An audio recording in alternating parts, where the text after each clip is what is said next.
কই বলে মার্কেটে যাবো বলে ওরা নিছিল 2,500 এর মোট মিলে 5,000 টাকা পাই আমি। 5,000 টাকা পাও, মোট 5,000। আচ্ছা ঠিক আছে, তুমি বউ মোট 5,000 টাকা পা, সারা বুঝে 5,000 টাকা দিছে। তো নাসিক রে জিগাই যে হ্যার ঘটনা তো শুনলাম, আমার নাসিকে কি কর নাকি হ্যার ঘটনা শুনলে তো বুঝন যাইব যে কি হয়েছে। আরে আনলি ভাই দেবো। আশিক, হ্যাঁ কি কইছে দেখি সত্য? তোর লগে আর কি, তোর লগে কি করছে তুই সত্যি সত্যি কইবি, উল্টা পাল্টা কইবি উপায় নাই কিন্তু, একার সরা দাঁত ফালা দেম। আচ্ছা থাকো। আচ্ছা ঠিক আছে। তো অ্যাকচুয়ালি আমি আমার পরিচিতিতে ভালোবাসি। আমার নাম আশিক, আমার বাবার নাম হলো কমল সরকার। হ্যাঁ, আমি তো বাংলাদেশে পড়তাম, আমরা একসাথে পড়তাম। ওরে আমি চিনি, বাট অত ক্লোজ বন্ধু না। এই বেটা অত না পারে না, মেন কথা কও।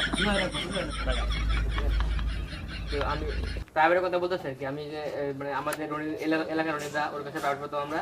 রনি রনি, বাইক রনি। হ্যাঁ, পরে